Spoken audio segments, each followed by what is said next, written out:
దేవుడు మరొక ఆదివారం ఆయన సన్నిధిలో ఉండే భాగ్యాన్ని మనకి ఇచ్చాడు.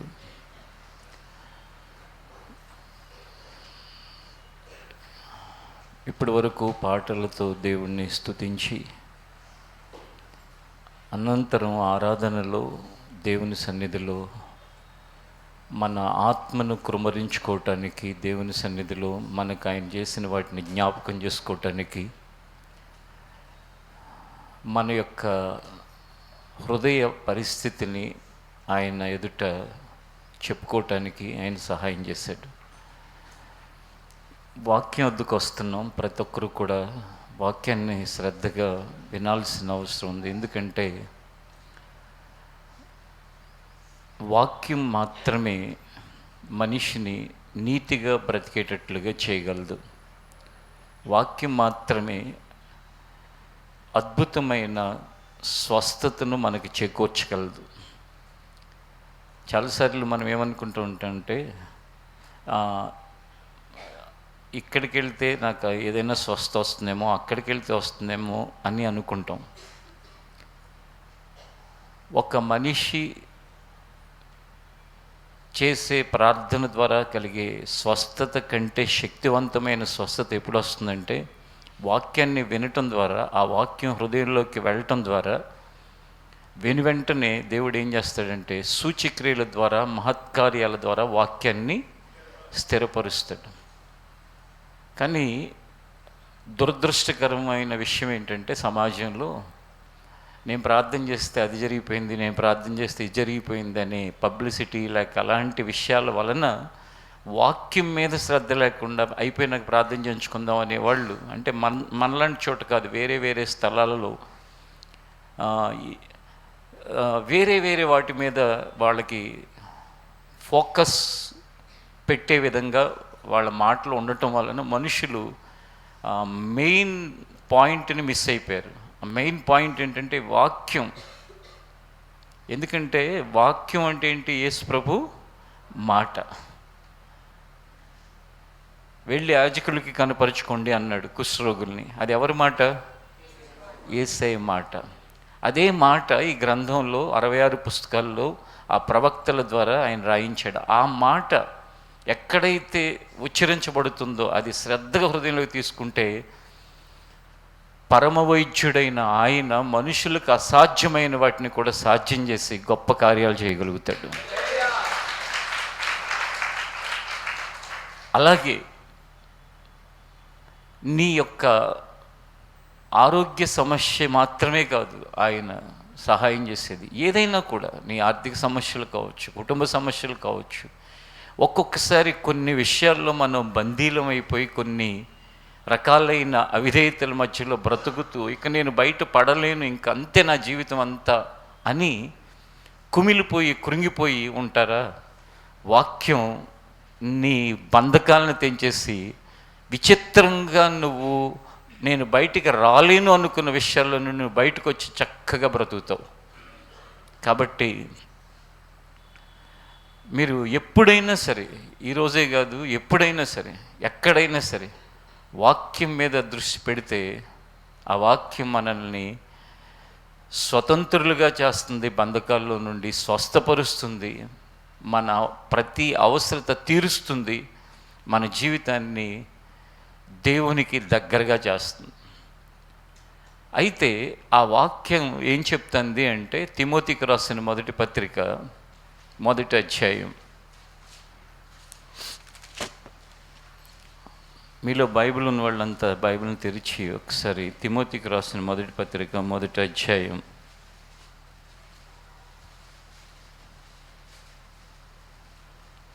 5వ వచనాన్ని మనం చదువుకుందాం. ఉపదేశ సారము ఏదనగా పవిత్ర హృదయము నుండి మంచి మనస్సాక్షి నుండి నిష్కపటమైన విశ్వాసము నుండి కలుగు ప్రేమయే. అంటే ఉపదేశం, దేవుని యొక్క మాటల యొక్క సారాంశం ఇంగ్లీష్లో కన్క్లూజన్. చాలాసార్లు మనుషులు ఏమనుకుంటారంటే, నేను అది, నేను ఇది, నేను అంత గొప్ప, నేను ఇంత గొప్ప, ఇవన్నీ కాదు. ఉపదేశం అంటే దేవుని యొక్క మెసేజ్ యొక్క కన్క్లూజన్ ఏంటి?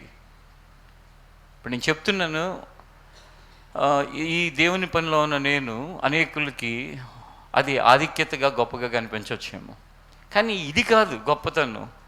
దేవుని యొక్క మాటల సారాంశాన్ని జీవితంలో కనుక కలిగి ఉంటే, ఇక్కడ చెప్పే వ్యక్తిగా ఉన్నా ఉండకపోయినా, నీకెవరు తెలిసిన వాళ్ళు ఉన్నా లేకపోయినా, నువ్వెవరివైనా, పురుషుడైనా స్త్రీ అయినా, చిన్నోళ్ళైనా పెద్దోళ్ళైనా, ఎవరికైనా సరే అది ఆధిక్యత ఏంటంటే ఆ ఉపదేశ సారం ఏమనుంది? ఫస్ట్ పాయింట్ పవిత్ర హృదయం, 2 మంచి మనస్సాక్షి, 3 నిష్కపటమైన విశ్వాసం. ఈ మూడిట్లో నుండి వచ్చే ప్రేమ, అంతే. హల్లెలూయా. ఈ రోజున పవిత్ర హృదయం ఎంతమందిలో ఉంటుంది? మంచి మనస్సాక్షి. నా భార్యకి, నా కుటుంబ సభ్యులకి నేను దాస్తున్న వ్యవహారం ఏమీ లేదు, నేను మంచి మనస్సాక్షితో బ్రతుకుతున్నాను. అంటే చిన్న చిన్న విషయాలు కాదు నేను చెప్పేది. మనం ఒకవేళ ఆ విషయం తెలిసినా సరే, అమ్మో ఇంత కుట్ర, లేకపోతే ఇంత మోసమా, లోపల ఇది పెట్టుకున్నారా, ఇలా ఉంటుంది చూసారు. అలాంటి మనస్సాక్షిని చంపుకుని, మనస్సాక్షిని జాగ్రత్తగా కాపాడుకోకుండా నువ్వు దేవుణ్ణి వెంబడిస్తే ఏం ఉపయోగం? పవిత్ర హృదయం, మంచి మనస్సాక్షి, ఇంకేంటి? నిష్కపటమైన విశ్వాసం. అంటే విశ్వాసం ఇంక ఏ కపటం లేకుండా నిష్కపటమైన జీవితం. ఇది కలిగి, ఈ ఉపదేశం యొక్క సారాంశం ఇది కదా, ఇది కలిగి ఉంటే ఏం జరుగుతుందో తెలుసా? మీరు చూస్తే ఆశ్చర్యపోతారు. అరే, జీవితంలో మనం ఎన్ని పోగొట్టుకున్నాం, ఎందుకు ఇలా బ్రతికేసాం ఎంతకాలం? నిజంగా పవిత్ర హృదయము, మంచి మనస్సాక్షి నా జీవితంలో ఉండుంటే, నిష్కపటమైన విశ్వాసం, వాటిలో నుండి వచ్చే ప్రేమను కలిగి ఉంటే, నేను ఎన్ని దేవుని వల్ల పొందేవాడిని. చాలాసార్లు లోకంలో క్రైస్తవ్యం పరిస్థితులు ఏంటి చెప్పమంటారా? మీలో కొంతమంది కొన్ని తెలుసు, అసలు మనస్సాక్షి లేకుండా సేవ చేసేవాళ్ళు 3 మంది ఉన్నారు ఈ రోజున. పవిత్ర హృదయం లేకుండా చాలా చేసేవాళ్ళు ఉన్నారు, చాలా రకాలుగా బ్రతికేస్తున్నారు. మరి పవిత్ర హృదయం లేకుండా, మంచి మనస్సాక్షి లేకుండా బ్రతుకుతూ వాళ్ళు చేసే పని ఎవరికి ఉపయోగం? వాళ్ళు చెప్పే మాటల వలన ఎవరి జీవితానికి మేలు జరుగుతుంది? మీకైతే నేను చెప్పేది, ఎవరు ఎలా ఉన్నా, ఏది ఏమైనా, వాటన్నిటి వైపు మీరు ఎప్పుడూ కూడా మీ మనసును కానీ మీ దృష్టిని కానీ పెట్టకండి, అవి ఆలోచించకండి. ఆలోచించొద్దు, పట్టించుకోవద్దు అంటే అరిచేతుల్లోనే ఉంటుందిగా. రోజు ఏం జరుగుతుందో చూడాలి, ఒక కుతూహలం. వాళ్ళు ఏమన్నారు, వాళ్ళని ఏమన్నారు, ఏం పోట్లాడుకుంటున్నారు, లేకపోతే వాళ్ళు ఎట్లా పతనం అయిపోయిన స్టోరీలు చూడటానికి ఈ చేతులు పెట్టుకుని, లేక భ్రష్టులుగా బ్రతుకుతున్న వాళ్ళ కథలు వినటానికి అవన్నీ పెట్టుకుని, నీకెందుకు? నీ గోల్ ఏంటి? నీ జీవితంలో నీ యొక్క గమ్యం ఏంటి? నా గమ్యం, నా గోల్ పవిత్ర హృదయాన్ని నేను కాపాడుకోవటానికి. ఈ వారంలో నా పరిస్థితి ఎలా ఉంది, వచ్చే వారానికి నాలో ఈ బలహీనత నుంచి నేను బయటకు వచ్చి ఓ పవిత్రమైన హృదయంతో బ్రతుకుతాను, మంచి మనస్సాక్షితో ఉంటాను నేను. మంచి మనస్సాక్షి అంటే ఏంటో తెలుసా?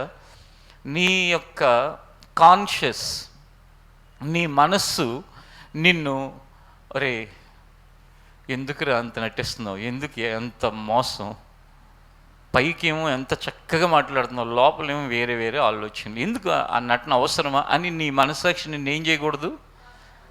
ప్రశ్నించకూడదు. నీది మంచి మనస్సాక్షి అయితే. ఇప్పుడు దేవుని పనుల్లో 2.5 దశాబ్దాలు, 20 సంవత్సరాలు దాటిపోతుంది. ఏ వ్యక్తి విషయంలో కానీ, ఏ కుటుంబ విషయంలో కానీ, ఏ సేవకుడి విషయంలో కానీ నా మనస్సాక్షి నువ్వు ఇలా మాట్లాడుతున్నావు, వెనక్కి ఇలా చేస్తున్నావేంటి, లేకపోతే ఇలా ఆలోచిస్తున్నావేంటి అని నన్ను ప్రశ్నించే ఆ అవకాశం లేకుండా దేవుడు ఆ వాక్యము అనే దాని యొక్క సారాన్ని నా హృదయంలో పెట్టాడు. ఏది నేను అనుభవిస్తున్నానో, ఏది నాకు ప్రాణ సమానమైనదిగా నేను ఎంచుకుంటున్నానో అది మీరు కూడా కలిగి ఉండాలని దేవుడు నా హృదయంలో ఈరోజు పెట్టిన మాటను పెడుతున్నాను, మీతో పంచుకుంటున్నాను. అప్పుడు ఎంత సంతోషంగా ఉంటావు నువ్వు. మంచి మనస్సాక్షి ఉంటే సంతోషంగా ఉంటావు నువ్వు. మంచి మనస్సాక్షి లేకపోతే భయంగా, కన్ఫ్యూజన్గా, మాటకి సంబంధం లేకుండా, ఇంకా చెప్పాలంటే వాత వేయబడిపోయిన మనస్సాక్షి అని ఇంకోటి ఉంటుంది. మనస్సాక్షి సరిగా లేకపోవటం ఒకటి, మనస్సాక్షి మంచిగా ఉండటం ఒకటి. రెండోది ఏంటో తెలుసా, మనస్సాక్షి సరిగా లేనోడికి కూడా, లేని దానికి కూడా అప్పుడప్పుడు ఏం చేస్తూ ఉంటుందంటే, అరే నువ్వు ఇలా ఎందుకు చేస్తున్నావు, నువ్వు ఎందుకు ఏం చేస్తున్నావు అనిపిస్తూ ఉంటుంది. మూడో రకం ఉంటుంది, వాళ్ళకి మనస్సాక్షి ఏమవుతుంది, వాత వేయబడిపోతుంది. ఇక అది ఏమవుతుందంటే స్పందించదు. ఇక నటనే జీవితంగా, మోసాలే ఒక అలవాటుగా, అక్రమాలే ఇక వాళ్ళ యొక్క జీవితంగా మారిపోతుంది. అది భయంకరం. ఇక దాంట్లో నుంచి బయటికి రారు. ఎందుకంటే ఇంక అదే జీవితం, అదే ప్రపంచం, అదే సమస్తం అనుకుంటారు. కాబట్టి నా అభిప్రాయ ప్రకారం అయితే ఇక్కడ ఉన్న మందిరంలో ఉన్నవాళ్ళు 2 దాటి 3లోకి వెళ్ళే వాళ్ళు ఇక్కడ ఉన్నారని నేను అనుకోవట్లా. ఇది వాత వేయబడిపోయిన పరిస్థితులు.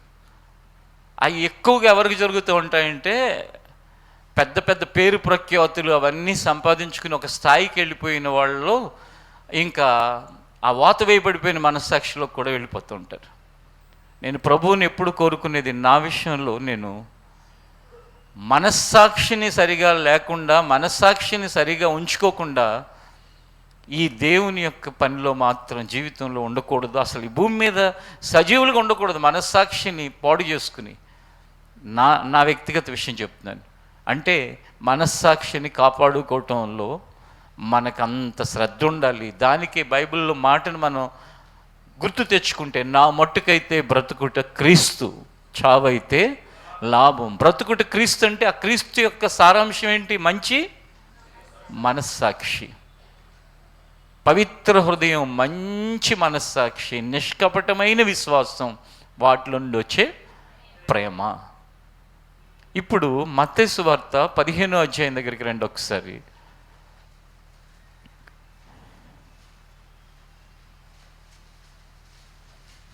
తీసారా? మత్తయి సువార్త 15వ అధ్యాయం 28వ వచనాన్ని మనం ఒకసారి చదువుకుందాం. అందుకు యేసు అమ్మా నీ విశ్వాసము గొప్పది, నీ విశ్వాసము గొప్పది, నీవు కోరినట్టే నీకు అవునుగాక అని, నీవు కోరినట్లే నీకు అవునుగాక అని ఆమెతో చెప్పెను. ఆ గడియలోనే ఆమె కుమార్తె స్వస్థత నొందెను. ఆ మాట చూడండి, ఏమంటున్నాడు? ఆ మాట అంటే నాకు చాలా ఇష్టం. ఏమనో తెలుసా? నీవు కోరినట్లే నీకు అవునుగాక. అమ్మా అయ్యా, నీవు కోరినట్లుగానే నీకు అవునుగాక అని చెప్పే దేవుణ్ణి మనం కలిగి ఉన్నాం. అసలు ఎవరైనా ఎక్కడైనా ఇది జరుగుతుందా? నువ్వు కోరినట్లుగా అవునుగాక. అమ్మా నీ విశ్వాసం గొప్పది, నీ విశ్వాసం నిష్కపటమైనది, నీవు కోరినట్లే నీకు అవునుగాక. ప్రియ సహోదరి, నా ప్రియమైన సహోదరుడా, దేవుని సంఘమా, భక్తి, ఆత్మీయత ఈ స్థాయిలో, ఈ అనుభవాల్లో ఉంటే ఆ కుటుంబం, ఆ జీవితం ఎంత బ్లెస్డ్గా ఉంటుందో ఆలోచించండి. ఏ స్థాయిలో ఉంటే ఆ స్త్రీతో దేవుడు చెప్పినట్లుగా, అమ్మా నువ్వు కోరినట్లే నీకు అవునుగాక. ఏం లేదు, ఆత్మీయత, దైవ కార్యములు అనుభవించడం చాలా సింపుల్. కానీ సాతాను ఈ సింపుల్గా ఉన్న దానిని జీవితంలో తెలియనివ్వకుండా మనల్ని రకరకాలుగా భ్రష్టులుగా మార్చి, క్రిందపడి పైకి లేచి, వాళ్ళ మీద వాళ్ళకి చెప్పుకుంటా, జీవితంలో నాది అది ఇది అనుకుంటా, కన్ఫ్యూజన్గా ఎందుకు బ్రతుకుతున్నామో, అసలు మనం ఏం చేస్తున్నామో, మన భక్తి ఏంటో, మన విశ్వాసం ఏంటో, మన యొక్క ఆత్మీయత ఏంటో తెలియకుండా ఒక భయంకరంగా తిప్పుతూ ఉంటాడు. దీంట్లో సేవకులు ఉంటారు, సంఘ పెద్దలు ఉంటారు, సేవకుల కుటుంబాలు ఉంటాయి, పిల్లలు ఉంటారు. అంత దౌర్భాగ్యమైన ఏంటి అంటే దేవుని యొక్క మహామహిమతో కూడిన కార్యాలను అనుభవించనివ్వకుండా ఈ కన్ఫ్యూజన్లో తిప్పుతూ ఉంటాడు. కొందరు ఉంటారు, వాళ్ళ ఘనతను కోరుకోవటానికి వాళ్ళని ప్రేరేపిస్తాడు సాతాను. వాళ్ళు దేవుని మందిరానికి వస్తారే కానీ అసలేంటి నన్ను ఏం కనపరచట్లేదేంటి, నేను పలానా కదా నన్ను పట్టించుకోరేంటి, ఇక ఎంతసేపు ఆపేక్షలోనే ఉండిపోతాడు. ఓ చోట కనపరచట్లేదని అక్కడి నుంచి మారిపోయి ఇంకో చోటుకు పోతారు, అక్కడ అలాగే ఉంటుంది. ఇంకో చోటుకు పని ఘనత అంటే అది ఎక్కడతో ఆగుతుంది? ప్రార్థనకు వచ్చిన వ్యక్తి ఘనత కావాలంటున్నాడు, నువ్వు దండేసాం అనుకోండి, రావటమే రోజు వచ్చిన ఆదివారం వల్ల అక్కడతో ఆగుతుందా? దండ ఎవరికి వేస్తారు? దండ అందరూ వేసుకుంటారు, ఎవరికి వేస్తారండి? పోతేనే వేస్తారు అనుకోకండి. పెళ్ళప్పుడు వేసుకుంటారు, ఏదో సన్మానాలు అప్పుడు వేసుకుంటారు. ఎక్కడో ఒక చోట కర్ణాటక ప్రాంతానికి వెళ్తే నేను ఒక మందిర ప్రతిష్ఠ కోసం అసలు వాళ్ళు బలవంత పెట్టేసి ఫోటో కోసం అన్నీ వేసుకోండి, ఆ దండలు వేసుకుని వాళ్ళు వేస్తాంటే అసలు సిగ్గేసిపోతుంది.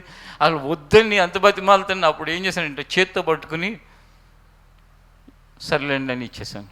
అసలు ఎంత అంటే నా పర్సనల్గా నా ఎక్స్పీరియన్స్ చెప్తున్నాను. కొంతమందికి ఘనత కావాలంటే, ఘనత నిజంగా చెప్పాలంటే కనుక మనం ఇంతలో కనిపించి అంతలో మాయమయ్యే ఆవిరి వంటి వాళ్ళం. ఎంత తగ్గించుకుంటామో దేవుడి దగ్గర, దేవుని వాక్యం అని చెప్తున్నాడు, తను తగ్గించుకునేవాడు హెచ్చించబడతాడు. అంత హెచ్చించబడతావు. నిజంగా నీ ఘనత కావాలి అంటే నువ్వు తగ్గించుకోవటం నేర్చుకుంటావు. అయితే ఇలాగును కొంతమందిని ఏం చేస్తూ ఉంటాడంటే, దేవుణ్ణి నమ్ముకుని 20 ఏళ్ళు 30 ఏళ్ళు వాళ్ళ జీవితం అంతా దేని చుట్టూ తిరిగింది?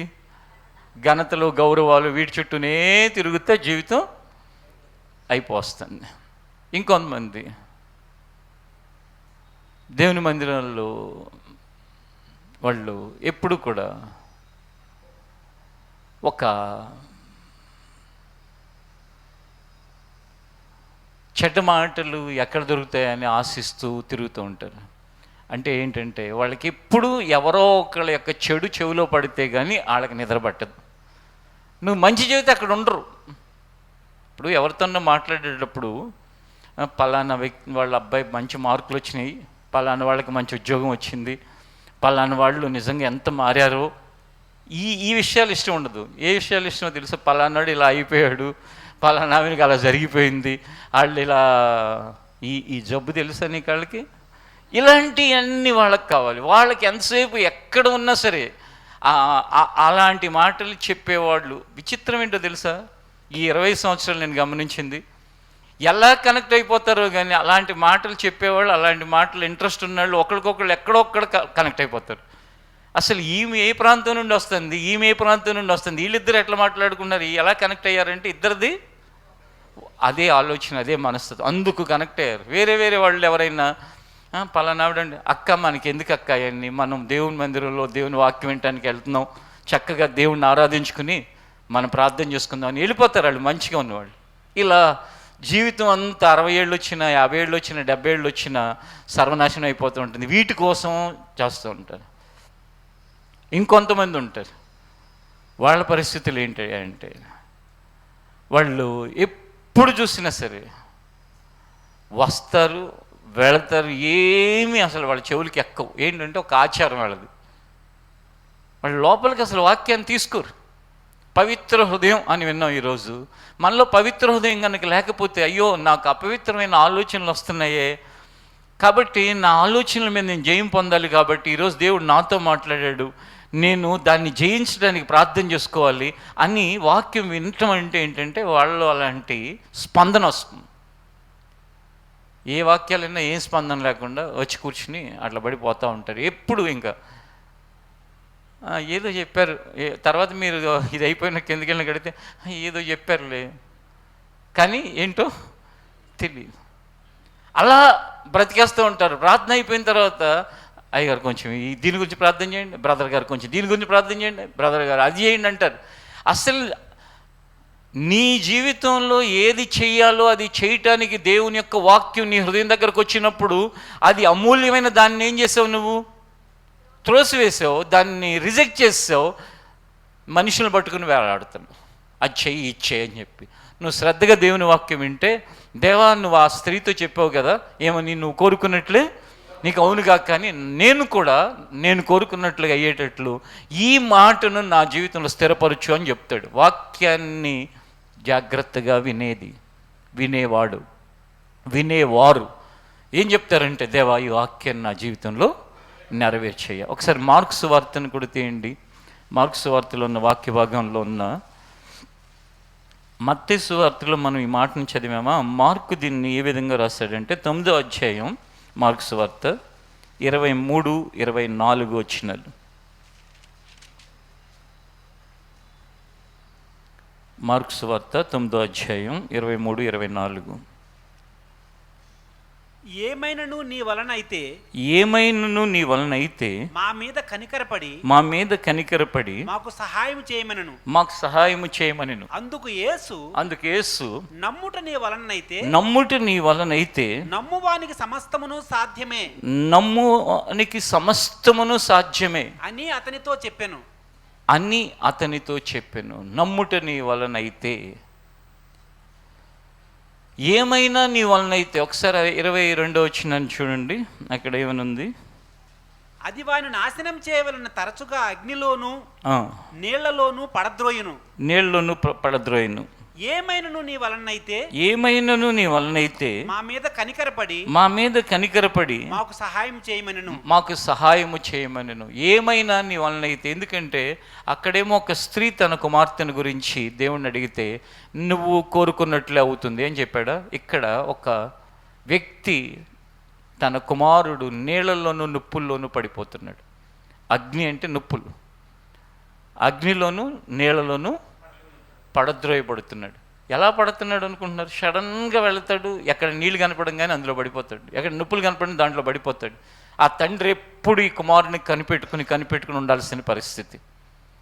అలాంటి పరిస్థితుల్లో ఆ తండ్రి ఏమడుగుతున్నాడంటే, ఏమైనను నీ వలనైతే మా మీద కనికరపడి మాకు సహాయం చేయి. నీ వలనైతే అనే మాట ఎందుకు వచ్చిందో తెలుసా? ఆల్రెడీ శిష్యుల దగ్గర ప్రయత్నించాడు, వాళ్ళ వలన కాలేదు. ఇక తను చివరి ప్రయత్నంగా వాళ్ళ వలన కాలేదు, నీ వలన ఏమన్నా అవుతుందేమో, నీ వలన అయితే సహాయం చేయమన్నాడు. దేవుని సన్నిధిలో ఉన్న ప్రతి ఒక్కరు గమనించాల్సింది, నాకు అసాధ్యమైనది ఏదైనా కలదాన్ని ప్రశ్నించిన దేవుడు నీ మదిలో ఎప్పుడూ కూడా ధ్యానమై ఉంటే నీ జీవితంలో కూడా ఏ పరిస్థితుల్లో అయినా సరే అద్భుతంగా నువ్వు ఆయన నుండి పొందటానికి నీకు అవకాశం ఉంటుంది. దానికి నీకు కావలసిన క్వాలిఫికేషన్, నీకు కావలసిన అర్హత, ఆయన రక్తం చేత కడగబడి ఆయన కుమారుడు అని పిలిపించుకుంటున్నాం కదా, ఆయన కుమార్తె అని పిలిపించుకుంటున్నాం కదా, బాప్తిస్వం ద్వారా ఆయన పిల్లలుగా మార్చబడ్డారు కదా. మార్చబడిన మన జీవితంలో ఏం కావాలి అని ఆయన ఆశిస్తున్నాడంటే పవిత్ర హృదయం. ఒకప్పుడు అపవిత్రమైన ఆలోచనలు, ఎప్పుడో అవకాశాలు, ఏవో అపవిత్రమైనవి చూచినప్పుడు, అలాంటివి ఎవరైనా విన్నప్పుడు, అలాంటివి చదివినప్పుడు అపవిత్రమైన ఆలోచనలు మనిషికి వచ్చాయి. ఎప్పుడు 40 ఏళ్ల క్రితం మా చిన్నతనంలో. ఇప్పుడు ఏదో టక్మని వచ్చిందని నోటిఫికేషన్ ఎట్లా అంటావు, ఇలా అంటావు, మళ్ళీ ఇలా అంటావు, ఈలోపు ఏదో తగులుతుంది, దాని వైపు చూసుకుంటావు, దీని వైపు చూసుకుంటూ ఉంటావు. నీ ఆలోచనలన్నీ ఏమైపోతాయి? అపవిత్రం అంటే కూడా అర్థం కాని వాళ్ళకి చెప్తున్నాను, పాడైపోయి చెడు ఆలోచనలు, చెడు ఊహలు, చెడు తలంపులు. చిచి, అసలు నా ఆలోచన ఇలా ఉండొచ్చా అనే ప్రశ్న కూడా రానంతగా అపవాది మోసం చేస్తున్నాడు. ఏమన్నంటే ఏమనుకుంటున్నారు తెలుసు, ఇవన్నీ కామన్, దరిద్రాలు కూడా కామన్. అప్పుడు ఆటోమేటిక్గా పవిత్ర హృదయాన్ని కాపాడుకోకుండా ఇది కామన్ అని నువ్వంటే జీవితం కూడా అన్నీ కామనే. అందరికీ దరిద్రాలు ఏమి ఉంటాయి, నీకు కూడా అవి ఉంటాయి. అదే ఆ అపవిత్రమైన ఆలోచనలు కలిగినప్పుడు ఇది నాకు తగదు, దీనికి నేను ఏమాత్రం కూడా దాసుడిని కాదు, దాసురాలని కాదు, దీంతో నాకు సంబంధం లేదు. ఈ మధ్య ఒక 22 ఏళ్ళ అబ్బాయి,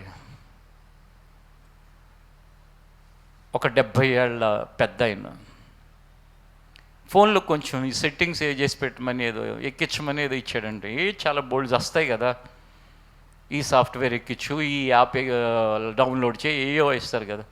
ఈ 70 ఏళ్ళ పెద్ద అయిన ఫోను ఏదో ఎక్కించడానికి తీసుకుంటే అందులో అన్ని దరిద్రపు ఫోటోలు వీడియోలు ఇవన్నీ ఉన్నాయి.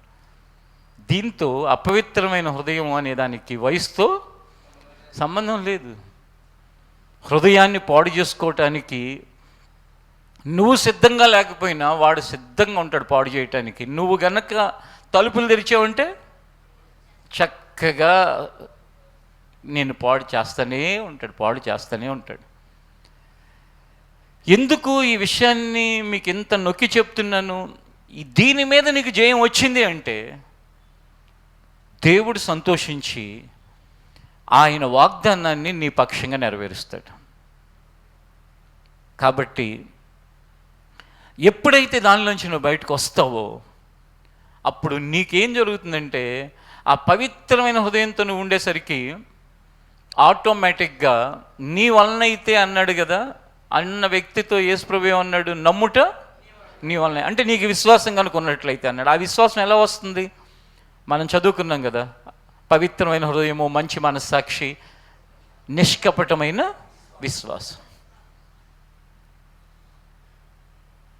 ఆ చిన్నవాడు నమ్ముటిని వలనైతే నమ్మువానికి సమస్తం సాధ్యమే అంటే ఆ క్షణంలోనే ఆ చిన్నవాడి జీవితంలో ఒక అద్భుతం జరిగింది. ఆ క్రింద వచ్చిన ఒకసారి చదువుకుందాం. వెంటనే ఆ చిన్నవాని తండ్రి నమ్ముచున్నాను నాకు అపనమ్మకం ఉండకుండా సహాయం చేయమని బిగ్గరగా చెప్పాను. జనులు గుంపు కూడి తన యొద్దకు పరిగెత్తుకొని వచ్చుట యేసు చూచి మోగవైన చెవిటి దెయ్యమా వానిని వదిలిపొమ్ము ఇక వానిలో ప్రవేశింపవద్దని నీకు ఆజ్ఞాపించుచున్నానని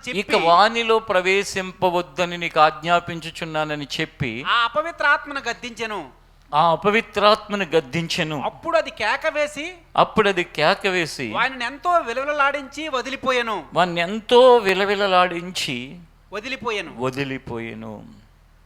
వదిలిపోయిందా? ఉండిపోయిందా? వదిలిపోయింది. ఏదైనా వదిలిపోతుంది. నీ జీవితంలో గనుక నువ్వు ఉపదేశ సారాన్ని గనక కలిగి ఉంటే. నేను మందిరానికి వచ్చే ప్రతి ఒక్కరి గురించి నా కోరిక ఏముంటుందో చెప్తాను. నేనేం కోరుకుంటానో వచ్చే వాళ్ళందరి విషయంలో జాగ్రత్తగా వినండి. నా కోరిక ఏంటో మీకు తెలియాలి. ఏంటంటే వచ్చిన ప్రతి వ్యక్తి, ప్రతి కుటుంబము దేవుని రాకడలో వాళ్ళు ఎత్తబడేవారిగాను, ఒకవేళ ఆయన రాకడ ఆలస్యమై మన యాత్రే ముగించబడితే మనం ఖచ్చితంగా దేవుని దగ్గర ఉండేవారిగాను ప్రతి ఒక్కరూ ఉండాలనేదే నా ప్రగాఢమైన వాంఛ, కోరిక. నేను మాట్లాడినా, ఎవరితో మాట్లాడినా, ఎవరి విషయంలో నేను ఆలోచించిన నా అంతరంగంలో బలంగా ఉండే ఆశ ఇది. అందుకే ఎక్కడ ఎవరికి వాళ్ళ యొక్క మనస్సాక్షి పాడైపోయే విధంగా ఎవరి వ్యవహారాలు ఉండకుండా ఎంత కఠినంగా ఉంటానో చాలా కాలం నుండి ఉన్న మీకు తెలుసు. కొంతమందికి ఇప్పుడు వాళ్ళకి తెలియకపోవచ్చు. అంటే ఎవరి మనస్సాక్షి అయినా పాడైపోయే విధంగా ఎవరైనా ప్రవర్తించారనుకోండి, వాళ్ళు ఎంతటి వాళ్ళైనా సరే ఏమాత్రం కూడా మొహమాటం లేకుండా వాళ్ళు తప్పుని దిద్దటానికి, వారి యొక్క ప్రవర్తనని సరిచేయటానికి నేనేమాత్రం వెనకండి. ఎందుకంటే వాళ్ళ వలన ఇంకొకరి మనస్సాక్షి పాడే వాళ్ళు దేవుని రాజ్యానికి ఎక్కడ దూరం అవుతారేమో. నాతో మొదటి నుంచి ఉన్నాళ్ళైనా నాకేం మొహమాటం ఉండదు, మా కుటుంబ సభ్యులైనా నాకేం మొహమాటం ఉండదు, లేక ఇంకెవరైనా సరే. ఇప్పుడు ఈ చర్చి మొత్తంలో కొత్త వాళ్ళు కానీ పాత వాళ్ళు కానీ ఎవరి విషయంలో నేను మొహమాటంతో ఉండటం చూసారు ఎప్పుడైనా? ఎందుకో తెలుసా? బ్రతికేదే ప్రభువు అని అంటున్నాం. ఇంకా మొహమాటాలు, రాజీ పడటాలు, కాంప్రమైజ్ అవటాలు, లేకపోతే సర్దుకోటాలు, పోనీలే సరిలే అని అనుకోటాలు, ఎవరన్నా తెలియకుండా ఏదైనా కనుక చేస్తే సరే, ఎందుకంటే చిన్నళ్ళు తెలియదు, కొత్త. కానీ చాలా కాలం నుండి వెంబడిస్తూ కూడా ఇంకొకరికి ఇబ్బందికరంగానో, ఇంకొకరికి నష్టం కలిగించే విధంగానో, ఇంకొకరి మనస్సాక్షిని పాడు చేసేటట్లుగానో ఉంటే రాజీ పడని దేనికంటే వాళ్ళు దేవుని రాజ్యాన్ని పోగొట్టుకోకూడదు మన వాళ్ళ వలన. కాబట్టి మీలో కూడా ప్రతి ఒక్కరి జీవితంలో, ఇప్పుడు నాలాంటి స్థానాల్లో ఉన్న వాళ్ళ యొక్క ప్రగాఢమైన వాంఛలు చాలా ఉంటాయి. ఏముంటాయి? నా తర్వాత మా అబ్బాయి అవ్వాలి సేవకుడిగా, మా అమ్మాయి అవ్వాలి, మా అల్లుడు అవ్వాలి, లేకపోతే ఉన్న చర్చిల కంటే ఇంకా బోల్డ్ చర్చిలు కట్టేయాలి, లేకపోతే ఇంకా నాకు ఇంత పేరు ప్రఖ్యాతులు రావాలి, ఇన్ని వేల మందికి బాప్తీసం ఇచ్చాను, అన్నీ రిజిస్టర్ చేయబడతాయి. కానీ ఎన్ని ఇచ్చానని ఏ రోజున లెక్కలేదు, ఏ రోజున ఆలోచన కూడా రాల. కారణం ఏంటో తెలుసా? చెప్పే కదా, ఏంటి కోరిక? ప్రతి వ్యక్తిని దేవుని యొక్క రాజ్యానికి చేర్చాలి. ఇల్లు అలగ్గానే సంబరం కాదు అని ఒక తెలుగులో సామెత ఉంటుంది, తెలుసా మీకు? ఇల్లు అలగ్గానే పండగ కాదు, సంబరమో పండగ ఏదో ఒకటి కాదు. అంటే బాప్తిజంగానే సంబరం పండగ కాదు. వాళ్ళు ఎక్కడికి వెళ్ళాలి? దేవుడి రాజ్యానికి వెళ్ళాలి. బాప్తిజం ఇచ్చావు, వాళ్ళు పవిత్ర హృదయం లేకపోతే ఎక్కడికి వెళ్తారు? మంచి మనస్సాక్షి లేకపోతే ఎక్కడికి వెళ్తారు? నిష్కపటమైన విశ్వాసం లేకపోతే ఎక్కడికి వెళ్తారు? కాబట్టి జీవితంలో ఇది ముఖ్యమైనది. అందుకే దేవుని మందిరంలో అడుగుపెట్టిన వాళ్ళు, అడుగు పెడుతున్న వాళ్ళు, అడుగు పెట్టబోయే వాళ్ళు, ఎప్పుడు ఎవరు వచ్చినా వాళ్ళు జాగ్రత్తగా వాళ్ళు చేయి పట్టుకుని దేవుని యొక్క మార్గంలో నడిపించి దేవుని చేతికి వాళ్ళని అప్పగించాలి. అప్పుడు వాళ్ళ జీవితంలో వెలకట్టలేని బహుమానాన్ని దేవుని వలన పొందిన వాళ్ళగా మారుతారు. అన్నిటికీ వెలగట్టొచ్చు. ఇప్పుడు దేవుడు నన్ను ఆశీర్వదించాడని చెప్తాడు. ఒక ఇల్లు కొనుక్కున్న వ్యక్తి, ఒక కారు కొనుక్కున్న వ్యక్తి నిజమే ఆశీర్వదించాడు. ఆ కారుకి వెలగట్టొచ్చు, ఆ ఇల్లుకి కట్టలేమా? కట్టొచ్చు. కానీ దేవుని యొక్క రాజ్యం నీకు దక్కితే, పొందితే దానికి వెల ఉందా? లేదు. లేక వైద్యులందరూ నా వల్ల కాదు ఇది దీన్ని పరిష్కరించడం అన్నారు, దేవుడు దాన్ని స్వస్థపరిచాడు, దాన్ని వెలకట్టగలమా? ఈ పిల్లవాడు నీళ్ళలో నొప్పుల్లో పడిపోతున్నాడు, ఈ చిన్నవాడు, ప్రభువు ఇంకెన్నడూ వానిలో ప్రవేశించొద్దు అని అపవిత్రాత్మను వెళ్ళగొట్టాడు, దానికి వెలకట్టగలమా? కట్టలేము. కారణం ఏంటంటే దేవుని యొక్క కార్యం అది. మరలా మత్తయి సువార్త 8వ అధ్యాయం 13వ వచనం దగ్గర కూడా రండి ఒకసారి.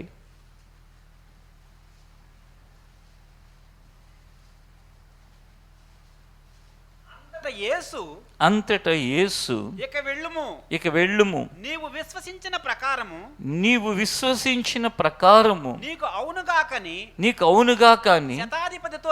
శతాధిపతితో చెప్పెను. ఆ గడియలోనే అతని దాసుడు స్వస్థత నొందెను. ఏమంటున్నాడు శతాధిపతితో దేవుడు? నీవు అక్కడేమో ఆ స్త్రీతో నువ్వు కోరినట్లుగానే అన్నాడు, ఇక్కడేమో నీవు విశ్వసించినట్లుగానే అన్నాడు. మరొక చోటేమో నువ్వు నమ్మినట్లయితే అన్నాడు. నువ్వు కోరినట్లుగా, నువ్వు విశ్వసించినట్లయితే, నీవు విశ్వసించిన ప్రకారం. మీ అందరూ మీ యొక్క పని విషయంలో, మీ చేతి పనులు చేసుకునేవాళ్ళు అనుకోండి, మీ చేతి పనుల విషయంలో, మీరు జాబ్ చేసేవాళ్ళు అనుకోండి జాబ్ విషయంలో, మీరు బిజినెస్ చేసేవాళ్ళు అనుకోండి బిజినెస్ విషయంలో, మీరు సేవ చేసేవాళ్ళు అనుకోండి ఆ సేవ విషయంలో, మీరు వ్యవసాయం చేసేవాళ్ళు అనుకోండి వ్యవసాయ విషయంలో, నీవు విశ్వసించినట్లుగానే నీకు జరిగితే అది ఎంత అద్భుతంగా ఉంటుంది. అది ఊహించటానికి ఊహలకు అందనంత అద్భుతంగా ఉంటుంది. ఒకసారి అలా అందరూ కళ్ళు మూసుకుని నీవు చేస్తున్నది నీవు ఏ విధంగా రాబోయే కాలంలో ఉంటుందని విశ్వసిస్తున్నావో నీ విశ్వాస పరిధిని విశాలపరుచుకుని, నీ కోరుకుంటున్న ఆ ఆలోచనల్లో నువ్వు ఎంత కోరుకోగలిగితే, నువ్వు కోరుకున్నట్లే నీకు అవునుగాక అన్నాడు కదా, అలా ఒక్కసారి కోరుకుని నువ్వు విశ్వసించి, ఇదిగో నా పని, నా ఉద్యోగం, నా వ్యాపారం, నా చేతి పనులు, నా సేవ, నా వ్యవసాయం, నా పిల్లలు, నా కుటుంబము, నువ్వు ఎంత ఆలోచిస్తావో ఆలోచించు. దేవుడు మాట ఏంటో తెలుసా? నీవు కోరుకున్నట్లుగానే, నీకు విశ్వసించినట్లుగానే నీకు అవునుగాక అని చెప్పాడు. కోరుకున్నారా? విశ్వసించారా? ఒక చిన్న మాట దేవుని సన్నిధిలో చెప్పండి. దేవా, ఏదైతే ఈరోజు వాక్యం ద్వారా నాతో మాట్లాడావో, ఏదైతే నీ యొక్క వాక్యము స్పష్టంగా రాయబడి ఉందో అది నా జీవితంలో నెరవేరినట్లు నన్ను కార్యం చేయని.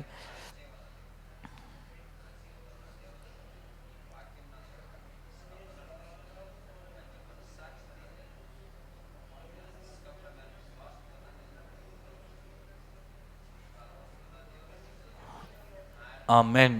ఆయన మాటను ఆయన నెరవేర్చునుగాక. ఆమేన్. చూడండి, కొంతకాలం అయిన తర్వాత ఖచ్చితంగా నీకు ఇది గుర్తొస్తుంది. ఏంటంటే, ఒకానొక రోజు ఒక ఆరాధనలో దేవుడు తన వాక్యాన్ని నాతో మాట్లాడుతూ, నీవు కోరినట్లు నీకు అవునుగాక అన్న ఆయన యొక్క మాట ధ్యానించండి, అలాగ ఆలోచించండి, నువ్వేం కోరుకోవాలో అని అన్నారు. నేను పలాన్ని కోరుకున్నాను, పలాన్ని విశ్వసించాను, పలాన్ని అనుకున్నాను, అది నెరవేరిందే నువ్వు చెప్పగలుగుతావు. ఈ దేవుడు, ఈ ప్రభువు మన జీవితాల్లో ఏం చేయగలడు ఇంకా అంటే, అడిగినదే కాదు. ఇక్కడ ఆ స్త్రీతో నువ్వు కోరినట్లే జరుగునన్నాడా యేసయ్య? అడిగిందే కాదంట, ఊహించిందే కాదంట. అడుగు వాటికంటే, ఊహించే వాటికంటే అత్యధికముగా చేయ శక్తి గల దేవుడు. ఆమేన్. ఇంకేంటండి జీవితంలో చెప్పండి. జీవితంలో దేవుడు ఇంత అద్భుతంగా మనం నడిపించాలని చూస్తే, మనమేమో చెత్త చెదారం ఇవన్నీ వేసుకుని బరువు ఇలా వంగిపోతా. నన్ను చర్చికి వచ్చేటప్పుడు వాళ్ళు చూసి నవ్వారు, అక్కడ కనపడితే ఆడెవడో పలకరించలేదు, వీళ్ళు ఎవరో నా గురించి ఇలా అన్నారంటే అవసరం లేని దరిద్రాలన్నీ వేసుకుని, నాకు ఒక మాట గుర్తొస్తుంది, బైబిల్లో ఉన్న మాట ఏంటంటే, ప్రయాసపడి భారం మోసుకొని పోతున్న సమస్త జనులారా అన్నట్టు, దాంట్లో ఈ క్రైస్తవులు కూడా అందులో కలిసిపోయి రకరకాల భారాలు. మా ఇంటికి వాళ్ళ పలానాళ్ళు రాలేదు, వీళ్ళు అలా, అసలు మనము మన ప్రభు, మిగతావన్నీ ఎంతవరకు అంతవరకు. ఎప్పుడైనా కలిసారా? బాగున్నారా? బాగున్నారు. ఏదైనా అవసరమా? మనం వాళ్ళకి ఏమైనా చేయగలిగితే చేయడం, మనం ఏమన్నా అవసరమా? వాళ్ళు ఏమైనా చేయగలిగితే అంతే తప్ప అనవసరమైన విషయాల మధ్యలో పడిపోయి దేవుడు నీ కోసం సిద్ధపరిచిన వాటి అన్నిటినీ పోగొట్టుకుని ఒక బికారిగా అలా మిగిలిపోవటం జీవితంలో.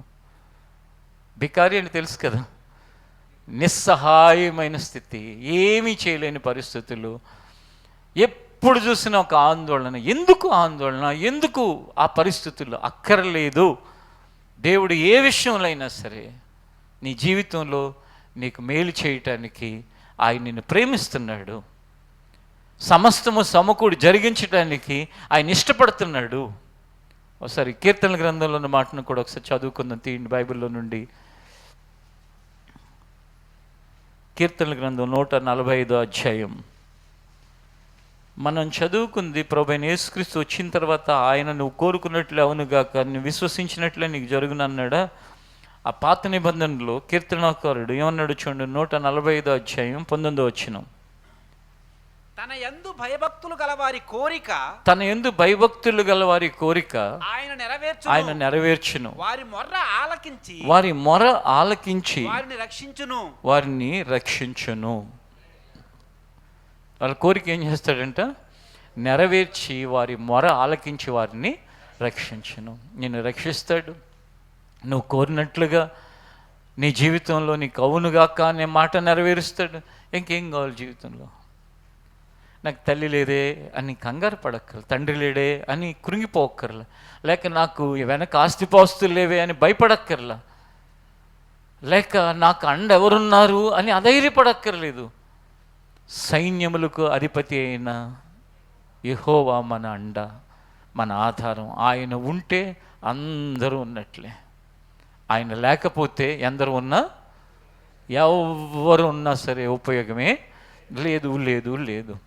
నువ్వు కోరినట్లే నీకు అవునుగా అని చెప్పిన దేవుడు నాకు కోరినట్లే అయిన విషయం చెప్పమంటారా?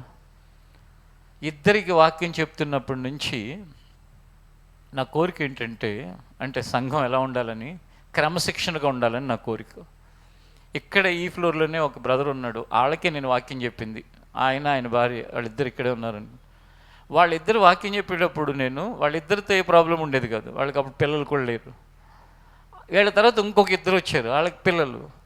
ఊరికే ఏడుస్తూ ఉంటే అటు ఇటు తిరగటం, ఏడ్చినా లేచి బయటికి వెళ్ళి కొంచెం సముదాయించడం చేసేవాడు కాదు. అప్పుడు నేను ఈ బ్రదర్తో ఏమనేవాడిని తెలుసా, ఇంకొక 5-6 మంది అవును ఇతను పని చెప్తాను. ఎందుకు? ఇప్పుడు అక్కడున్న ఒకరిని ఏమన్నంటే ఇంకా అక్కడున్న ఇంకో ఇద్దరు కూడా డిస్టర్బ్ అయిపోయి ఇక వాక్యం చెప్పడం పోయి ఇలా ఉండేది. నేను ఎప్పుడు బలంగా ఏం కోరుకునేవాడిని అంటే క్రమశిక్షణగా ఉండాలి.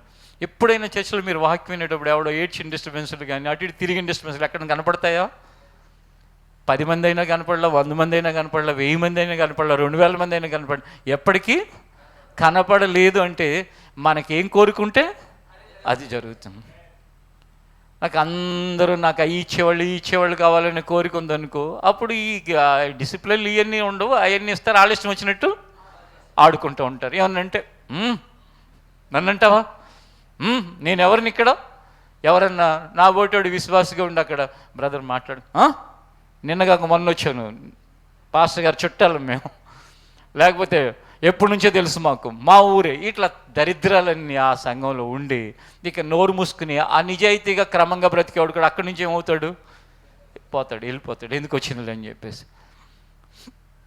మీరు దేవుని మందిరాలు ఇక్కడే కాదు, మన మెయిన్ చర్చ్ అంబర్పేటలో కానీ ఎక్కడైనా అడుగు పెడతారు, పెట్టిన దగ్గర నుంచి ఎవరి వలనైనా ఏదైనా ఇబ్బంది కానీ, ఎవరి వలన ఏదైనా మీకు సమస్య కానీ ఎవరైనా ఎప్పుడైనా ఫేస్ చేశారా?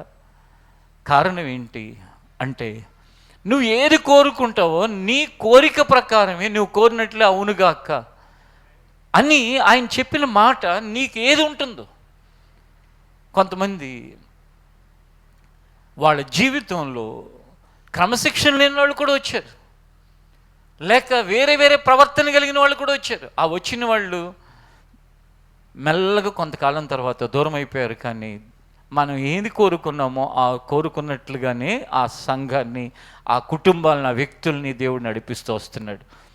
మీ జీవితంలో కూడా మీరు ఏ స్థితిలో ఉన్నా, ఏ పరిస్థితుల్లో ఉన్నా, వాక్యం మీరు ఎక్కడో ఎప్పుడో ఎవరో నోటి నుండి వచ్చిన మాటలు అల్లాటప్పగా తీసుకున్నారేమో, అంటే లైట్గా తీసుకున్నారేమో. కానీ గ్రంథంలో లిఖించబడిన ఏ మాట లైట్గా తీసుకునేవి కాదు. ఇవి ఖచ్చితంగా ఈ భూమి గతించిపోవచ్చు, ఆకాశం గతించిపోవచ్చు, కానీ ఆ మాట మాత్రం ఏమాత్రం తప్పిపోదు. ఖచ్చితంగా నువ్వు గనుక ఆ మాటను విశ్వసించి, ఇదిగో ప్రతిరోజు నువ్వు ప్రార్థనలో మొదటి జ్ఞాపకం చేసుకో, ప్రభువా ఈ మాట ఉంది కదా, ఆ మాట నా జీవితంలో నెరవేర్చు, నా కుటుంబంలో నెరవేర్చు అను. ఖచ్చితంగా అది నెరవేరి, నిజంగా వైద్యులు కూడా దీనికి ఏ మందు లేదన్నారే, నాకు ఎలా ఈ స్వస్థత వచ్చింది, ఎవరు ఏం చేయలేమన్నారే, అంత అరిగిపోయినాయి అన్నారే.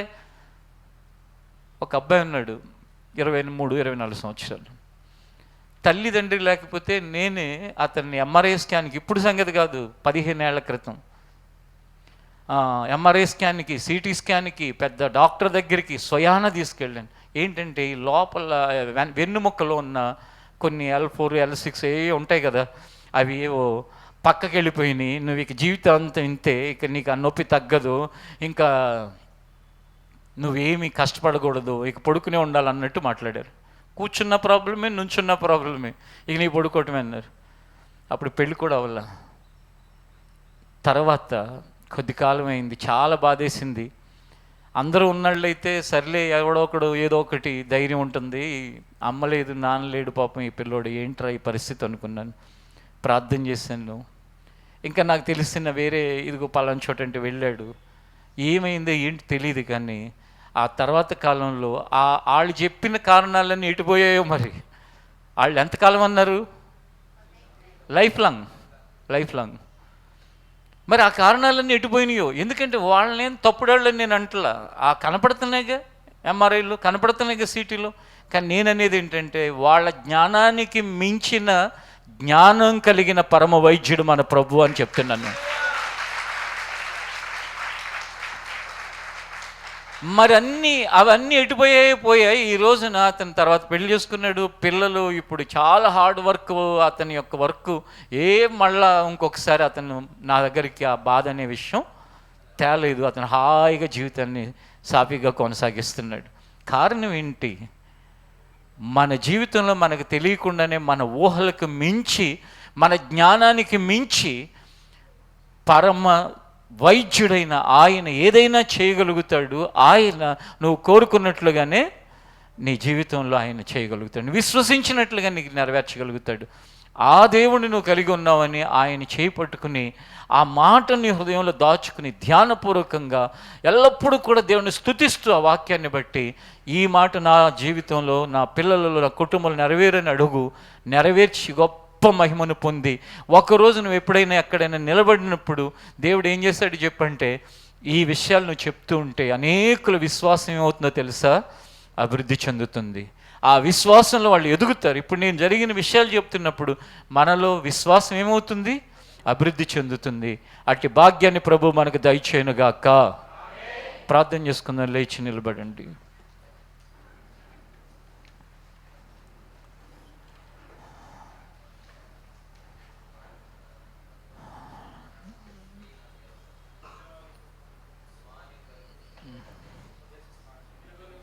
ప్రియ చెల్లి, ప్రియ తల్లి,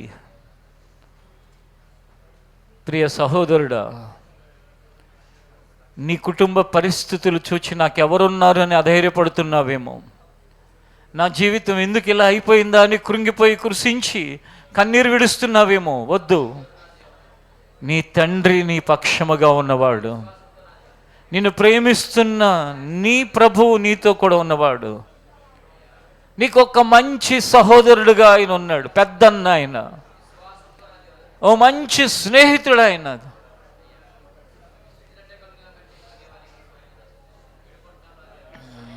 నీవు కోరినట్లే నీకు అవునుగాక. అమ్మా అమ్మా అని పిలుస్తున్నాడు.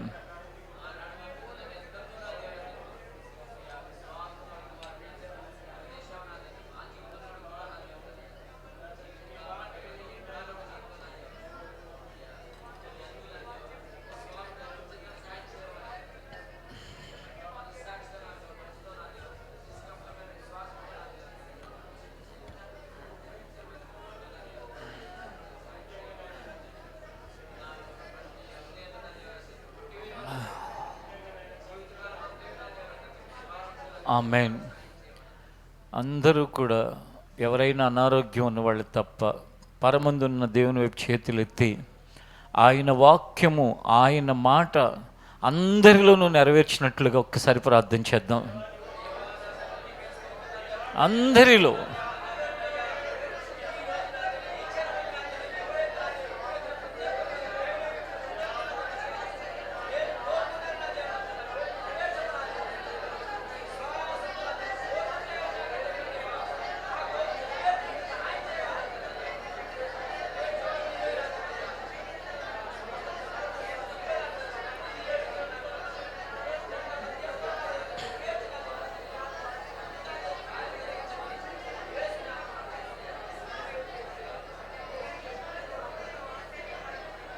ఆమేన్, ఆమేన్. ఇద్దరు భూమి మీద దేని విషయమైనా ఏకీభిస్తే అది పరలోకమందున్న తండ్రి వలన మీకు అనుగ్రహించబడును అన్నావు. మేమందరము ఒక్కటై ప్రార్థించాం. నీవు కోరినట్లే నీకు అవునుగాక, అమ్మా నీవు కోరినట్లే నీకు అవునుగాక అన్న మాట ప్రతి ఒక్కరి పక్షంగా నెరవేరాలని ప్రార్థించాం. అది అవునుగాక. అదే రీతిగా ప్రభు నీ విశ్వసించినట్లుగానే నీకు జరుగునని చెప్పావు. అది కూడా అవునుగాక అంటున్నాం ప్రభు. నిశ్చయముగా ప్రభు నీ మాటలు నాలోనూ మా అందరిలోనూ నెరవేర్చి మేము మా చేతులుంది ఉంది కదా అని మా హృదయాన్ని పాడు చేసుకునే వాటిని, మా మనస్సాక్షిని చెడగొట్టుకునే వాటిని, మా విశ్వాసాన్ని భ్రష్టు పట్టించే వాటిని మేము ఎన్నడూ కూడా ప్రభువా వాటి వైపు చూడక, వాటిని కెలకక, వాటి వలన నష్టపోక బ్రతకటానికి ప్రతి ఒక్కరిని బలపరిచేయ్యా. అందరినీ మీ చేతులకు అప్పగిస్తున్నాను. పవిత్ర హృదయంలో నుండి, మంచి మనస్సాక్షిలో నుండి, నిష్కపటమైన విశ్వాసంలో నుండి మేము ప్రేమతో బ్రతకటానికి మమ్మల్ని నడిపించయ్యా. అంతవరకు మాకు ఈ విలువలు, ఇదే నీ వాక్య ఉపదేశం నాయన. ఉపదేశమే కాదు, ఉపదేశం యొక్క సారము నాయన. ఈ సారము మాకు కావాలని కోరుకుంటూ మరొక వారం అంతా నీ బిడ్డలను కాపాడు. చదువుకునే పిల్లలు, ఎగ్జామ్స్ రాసే పిల్లలు కాపాడు, నడిపించు. మంచి ఆరోగ్యాలు దయచే, ప్రయాణాల్లో కాపాడు. అంత మాత్రమే కాకుండా ప్రభు చేసే పనుల్ని సఫలపరచు. ప్రతి విషయంలో మీ పరసంబంధమైన జ్ఞానాన్ని దయచేయండి. బలహీనులుగా అనారోగ్యంలో ఉన్న వారిని స్వస్థపరచు. ఇబ్బందుల్లో ఉన్న వారి ఇబ్బందుల నుండి విడిపించు. మీ సహాయంతో మమ్మల్ని ముందుకు నడిపించమని యేసు నామములో అడుగుచున్నాం తండ్రి, ఆమేన్. ఒక అనౌన్స్మెంట్ వినండి. వచ్చే ఆదివారం కాక తర్వాత వారంలో మే 1వ తారీఖు ఉపవాస ప్రార్థన ఉంటుంది. శుక్రవారం, అంటే రేపు శుక్రవారం కాకుండా వచ్చే శుక్రవారం ఆ ఉపవాస ప్రార్థన ఉదయం 6 గంటలకు ఉంటుంది. ఎక్కడ? పెద్దంబరపేట మందిరంలో. ఎందుకంటే ఇది వేసవికాలం కాబట్టి ఉదయం 6 గంటల నుంచి 11:30-12 గంటలకి కంప్లీట్ అయిపోతుంది. ఇది మొదటిసారి కాదు, ఇంతకుముందు గత 2 సంవత్సరాలుగా అలాగే జరుగుతుంది. అది ఇంత ముందుగా ఎందుకు చెప్తున్నానంటే, ఆ మధ్య కరెక్ట్గా ముందు ఆదివారం చెప్తే వాళ్ళు ఎక్కడో నుంచి ట్రైన్ అది రిజర్వేషన్ చేసుకుని 10 గంటలకు వచ్చేటట్టు చేసుకున్నారు. అది కాస్త ఇక్కడికి వచ్చేసరికి ప్రార్థన అయిపోయింది. కాబట్టి ముందు తెలియాలని చెప్తున్నాను, అది గుర్తుపెట్టుకోండి.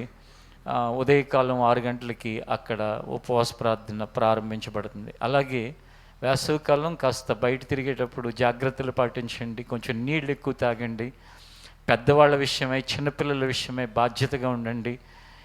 ఇంకా మన ముందున్న 1.5 నెలలు కొంచెం జాగ్రత్తగా ఉండి ఇబ్బందుల పాలు కాకుండా, మనకి జరిగే ఇబ్బంది వలన దేవుడికి అవమానం కలగకుండా మనం ఎక్కడ ఉన్నా మీకు తెలిసిన మంచిని, మీకు తెలిసిన మేలుని, ఇప్పుడు యేసు ప్రభు గురించి చెప్తే, దేవుడి గురించి చెప్తే వీళ్ళు మతం మార్చేయడం చెప్తున్నారు అంటున్నారు కదా, మీ జరిగిన మంచిని మేలునన్నా చెప్పండి. అంటే బాబు కొంచెం వేసవికాలం జాగ్రత్త అని చెప్పండి. లేక ఎవరైనా ఏదైనా తెలియంది అన్న చేస్తుంటే ఇది మంచిది కాదని చెప్పండి. అంటే మీ ఫ్రెండ్స్ అయితే, రోడ్డుపై వాళ్ళకి కాదు. ఎందుకు చెప్తున్నానో తెలుసా? మంచి చెప్పడానికి అబ్జెక్షన్ ఎక్కడా లేదు కదా, మేలు చేయడానికి అబ్జెక్షన్ ఎక్కడా లేదు కదా. ఆయన పిల్లలుగా మేలు చేయటం, మంచి చెప్పటం, మనం ఉచితంగా లేకపోతే మనం ఇష్టంగా చెప్పటం, మనం ఆ దైవ ప్రేమను కలిగి ఉన్నట్లు. అలాంటి మనసు ప్రతి ఒక్కరికి దేవుడు దయచేయనుగాక. ఆశీర్వాద కొరస్తో మనం ముగించుకుందాం. ఆశీర్వదించుము మమ్ము దేవా, నిన్నైనా దీవెనతో పంపుమయ్యా.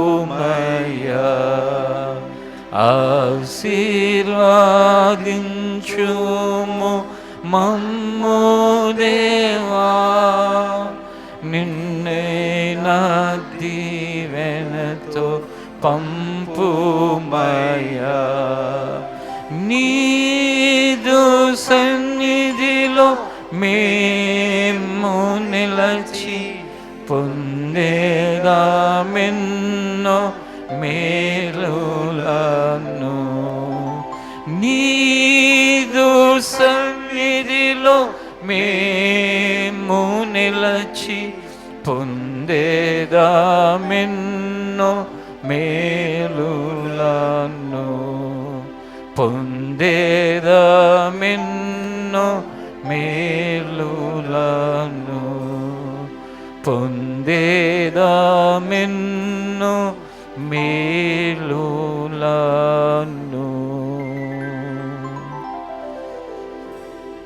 తండ్రి అయిన దేవుని ప్రేమ, కుమారుడు రక్షకుడు అయిన యేసుక్రీస్తు కృప, పరిశుద్ధాత్మ దేవుని ఆదరణ సహవాసము ఇక్కడున్న మనకు సకల పరిశుద్ధులకు అనుగ్రహించునుగాక. ఆమేన్. ఈ ఆరాధన ముగింపులో మీ అందరికీ నా హృదయపూర్వకమైన వందనాలు. పై ఫ్లోర్లో ఉన్నవాళ్ళు ఎక్కడో జరుగుతుంది, ఇక్కడ లైవ్ అనుకోబాకండి, క్రింద ఫ్లోర్లోనే మేము ఉన్నాం. ఎవరైనా ప్రార్థన చేయించుకోవాలంటే రావచ్చు.